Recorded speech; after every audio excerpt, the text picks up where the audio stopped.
اس باب کا عنوان ہے آداب فلم بینی، یعنی فلم دیکھنے کے آداب۔ آپ کو حیرت ہو سکتی ہے کہ آخر فلم دیکھنے کے کیا آداب ہو سکتے ہیں، لیکن اس سے پہلے جیسا کہ ہم بتا چکے ہیں کہ پاکستان ملٹری اکیڈمی کے زندگی کے جو مختلف پہلو ہیں، ہر پہلو روزمرہ کی زندگی سے ذرا ہٹ کے ہیں، مختلف ہے۔ اسی طرح سے فلم بینی کے آداب بھی مختلف ہیں۔ سنیے ذرا۔ بات اس دور کی ہے جب مزاج یار کی برہمی خاصی حد تک رفع ہو چکی تھی، سینئر حضرات کو سکون آ چکا تھا اور زندگی معمول پر آ گئی تھی۔ ہم نے جو اب تک اپنے کمرے کو آخری پناہ گاہ کے طور پر استعمال کرتے آئے تھے، فیصلہ کیا کہ ان جہانوں کا سراغ لگایا جائے جو بیرکوں سے آگے ہیں۔ تحقیق پر معلوم ہوا کہ رہائشی عمارات سے گزر کر سب سے آخر میں جو بڑا سا ہال ہے، وہاں ہفتے میں 2 دن فلم بھی دکھائی جاتی، اور یہ کہ کیڈٹوں کو وہاں جانے کی عام اجازت ہے، الا یہ کہ پلاٹون کمانڈر یہ اجازت خاص طور پر منسوخ کر دے۔ ہم پر ابھی تک یہ خط تنسیخ نہ پھرا تھا، چنانچہ فیصلہ کیا کہ اس رعایت اور تفریح سے جو ہمیں میسر ہے ضرور فائدہ اٹھایا جائے۔ لیکن وہ جو کہتے ہیں نا کہ دودھ کا جلا چھاچھ بھی پھونک پھونک کر پیتا ہے، ہمیں اکیلے ہی چھاچھ پینے کی ہمت نہ ہوئی۔ ہمسائے سے بات کی کہ کیوں نہ اس ہفتے کی شام لکھ دی جائے فلم کے نام۔ اس نے کانوں پر ہاتھ دھرا اور بولا، بابا اس بات پر شکریہ کرو کہ سینئر ہمیں بھول رہے ہیں، پڑھائی میں دل لگاؤ، کیوں تمہارے پر نکل رہے ہیں۔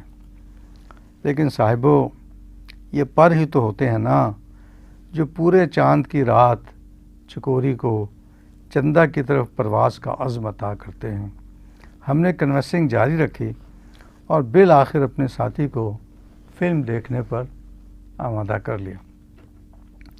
اب فلم دیکھنے میں ہم پر جو بیتی اس کا اندازہ نہیں کیا جا سکتا جب تک آپ پی ایم اے کے آداب فلم بینی سے واقف نہ ہوں۔ اس لیے پہلے ذرا ان آداب کا حال سنیے۔ سینما ہال میں نشستوں کا تعین اس طرح سے ہوتا ہے کہ سب سے آگے والی قطاریں جونیئر کیڈٹوں کے لیے ہوتی ہیں، اس کے بعد سینئر کیڈٹوں کے لیے، اور ان سے پیچھے کی قطاریں ان سے بھی سینئر کیڈٹوں کے لیے، اور آخری نشستیں افسروں کے لیے ہوتی ہیں۔ ان کے داخلے کا دروازہ بھی ہال کی پچھلی جانب ہوتا ہے، لیکن کیڈٹ سٹیج کے قریب کے ایک دروازے سے داخل ہوتے ہیں۔ قاعدہ یہ ہے کہ دروازے پر آ کر کیڈٹ اٹینشن ہو جاتا ہے اور نظروں سے ہال کا جائزہ لے کر اپنے مرتبے کی قطاروں میں ایک نشست چنتا ہے، پھر باقاعدہ مارچ کرتے ہوئے اپنی نشست کی جانب بڑھتا ہے۔ ایسا بھی ہوتا ہے کہ اس کیڈٹ سے آگے جانے والا کیڈٹ نے بھی اسی نشست کا انتخاب کیا ہو۔ اب آگے والا کیڈٹ کرسی پر بیٹھ جائے تو حکم یہ ہے کہ پیچھے والا کیڈٹ اباؤٹ ٹرن ہو کر مارچ کرتا ہوا ہال سے باہر نکل جائے اور دوبارہ اس عمل کو دہرائے۔ نشست سنبھالنے کی صورت یہ ہے کہ کیڈٹ تن کر بیٹھ جاتے ہیں، ہاتھ کرسی کے بازوؤں پر ہوتے ہیں، نظریں اسکرین کی جانب، دائیں بائیں دیکھنا منع ہے، رومال نکالنا، پسینہ پونچھنا خلاف ادب اور بات چیت کرنا جرم عظیم ہے۔ جب تمام کیڈٹ نشستیں سنبھال لیں تو مقررہ وقت پر ڈیوٹی سارجنٹ ہال میں داخل ہوتا ہے، دروازے کے پردے کھینچ دیتا ہے اور مارچ کرتا ہوا اپنی مخصوص کرسی پر جا کر بیٹھ جاتا ہے۔ اب چاہے آدھے ہال کی کرسیاں خالی پڑی ہوں، باہر سے کوئی کیڈٹ اندر داخل نہیں ہو سکتا۔ کھنچا ہوا پردہ ایک علامت بھی ہے اور حکم بھی۔ علامت اس بات کی کہ کیڈٹ دیر سے پہنچا، اور حکم یہ کہ آنے والا الٹے قدموں لوٹ جائے۔ کیڈٹ پردے کی زبان سمجھتے ہیں۔ ادھر اندر حال میں ایک سکوت چھایا ہوتا ہے، پھر اچانک تاریکی بھی چھا جاتی ہے اور فلم شروع ہو جاتی ہے۔ چند لمحوں کے لیے ایک کھڑکھڑاہٹ سی ہوتی ہے، تمام کیڈٹ کرسیوں پر نیم دراز ہو جاتے ہیں اور وقفے تک سرما خوابی یعنی ہائبرنیشن کی یہ کیفیت قائم رکھتے ہیں۔ وقفہ ہوتے ہی تمام کیڈٹ پھر چست ہو کر بیٹھ جاتے ہیں۔ پہلے پچھلی قطاروں سے سینئر باہر نکلتے ہیں، پھر جونیئر اور پھر ان کے جونیئر۔ باہر گرم گرم چائے کا انتظام ہوتا ہے۔ وقفے کے بعد تمام کیڈٹوں کو انہی نشستوں پر بیٹھنا ہوتا ہے جن پر وہ پہلے سے براجمان تھے۔ فلم ختم ہونے پر تمام کیڈٹ ایک دم کھڑے ہو کر بازوؤں کی سمتوں میں سمٹ جاتے ہیں۔ درمیانی راستے سے دائیں والے کیڈٹ دائیں جانب اور بائیں والے بائیں جانب۔ تب اسکرین پر سبز ہلالی پرچم لہراتا ہے اور تمام کیڈٹ بلند آواز سے قومی ترانہ پڑھتے۔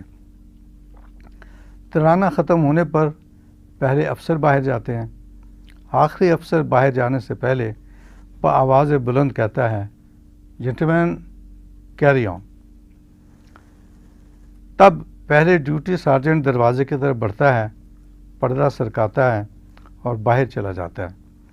پھر سینیارٹی کی ترتیب سے کیڈٹ باہر نکل کر تمام کیڈٹ دو دو کی ٹولیوں میں قدم ملا کر مارچ کرتے ہوئے اپنی اپنی کمپنی کو سدھار جاتے ہیں۔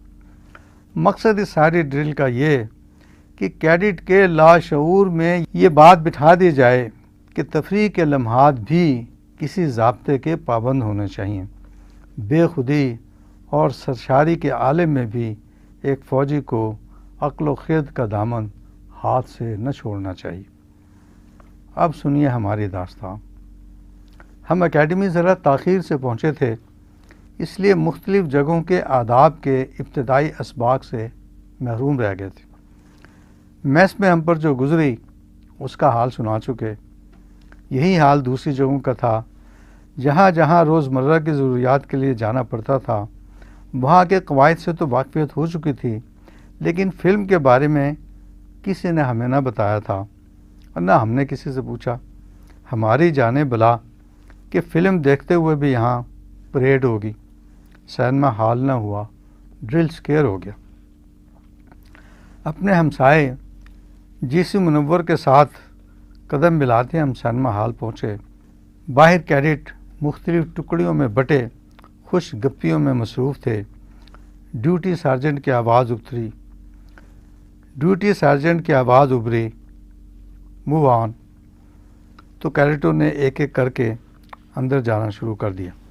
ہم بھی ہال میں داخل ہو گئے، لیکن کس شان سے کہ ہمارے ہاتھوں کے انگوٹھے کوٹ کی جیبوں کے اندر تھے اور انگلیاں ستار بجا رہی تھیں۔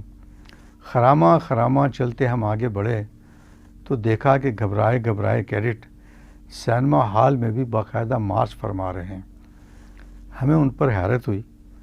ایک نشست کو شایان شان پا کر اس پر بیٹھ گئے، پھر سوچ کر اسے چھوڑا اور ساتھ والے نشست پر جا کر بیٹھ گئے۔ نگاہیں اٹھائیں تو منور غائب۔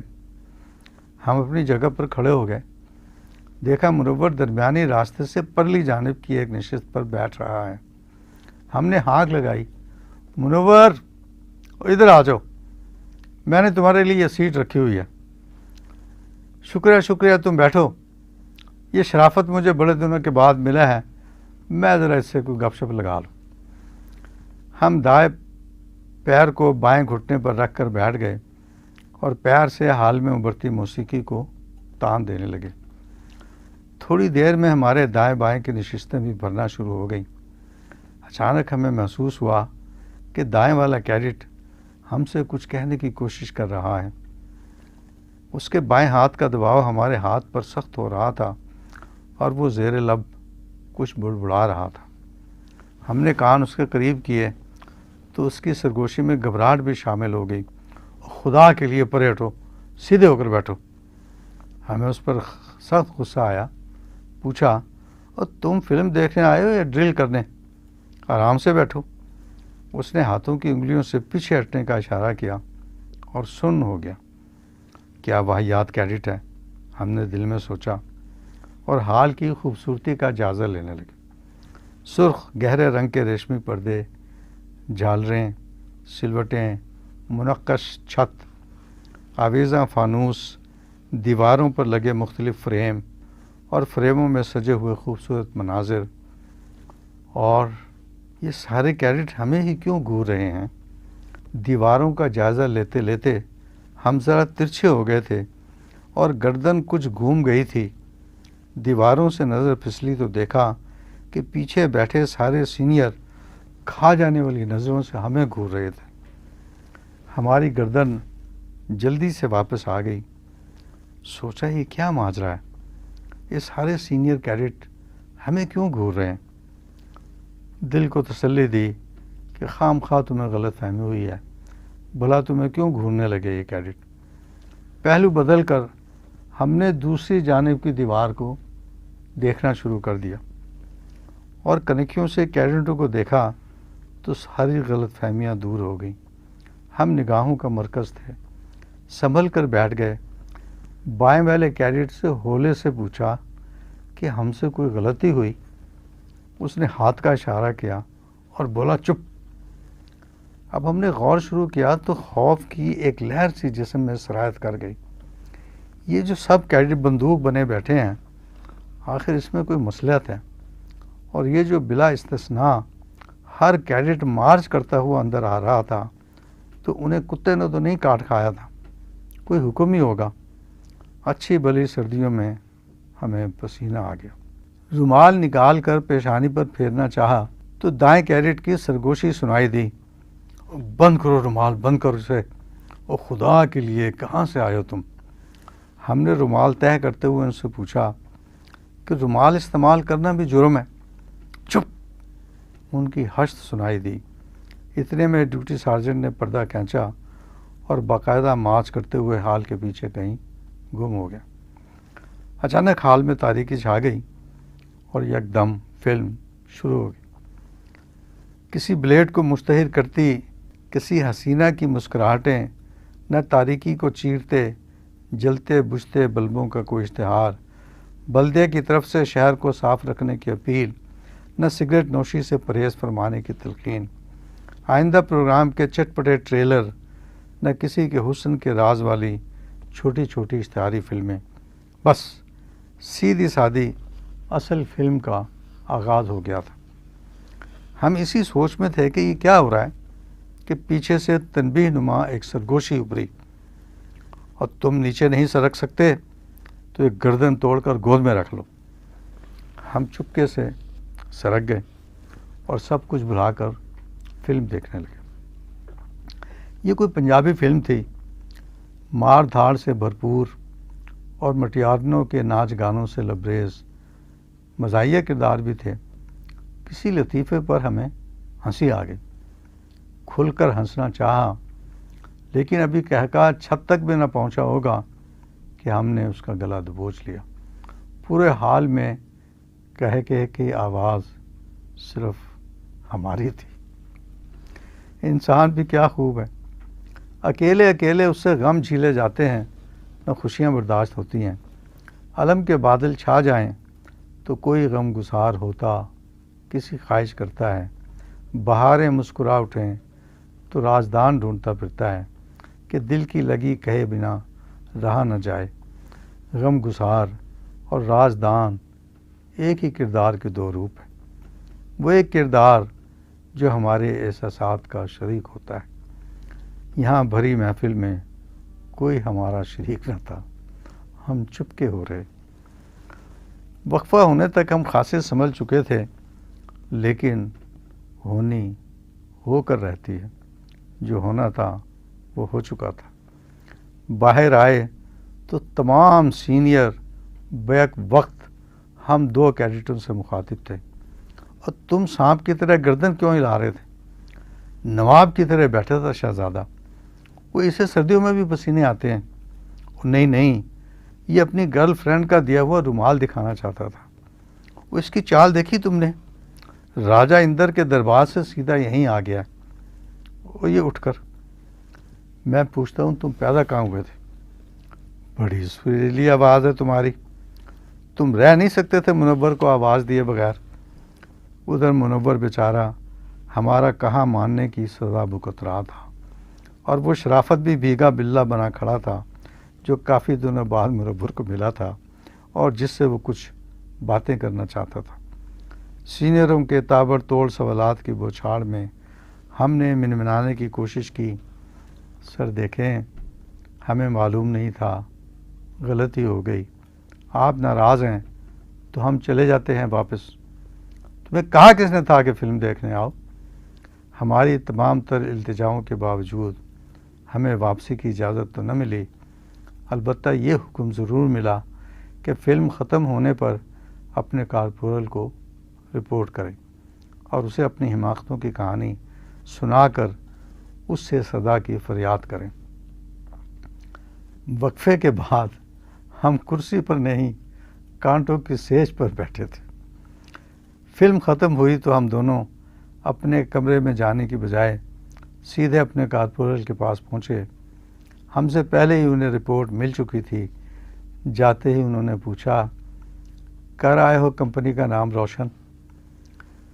سزا یہ تجویز ہوئی کہ آئندہ 3 راتوں تک ہم FSMO پہن کر رات کے 2:30 بجے ان کے کمرے کے باہر حاضری دیا کریں گے۔ یہ وقت کیڈٹ کیا، ہر شخص کے لیے مدہوشیوں کا وقت ہوتا ہے۔ رات کے اس پہر آنکھ کھل جائے تو صبح کروٹیں بدلتے ہی آتی ہے۔ ہم 3 دنوں تک سوتے میں جاگتے اور جاگتے میں سوتے رہے۔ 2:30 بجے اپنے کارپورل کے کمرے کے باہر کھڑے ایک دوسرے کا لباس چیک کیا کرتے، پھر دروازہ کھٹکھٹا کر انہیں اٹھایا کرتے۔ ان کے لیے بھی تو یہ سزا ہی تھی ہمارا کارپورل ہونے کی، اور یہ سب کچھ نتیجہ تھا ہمارا آداب فلم بینی سے ناآشنائی کا۔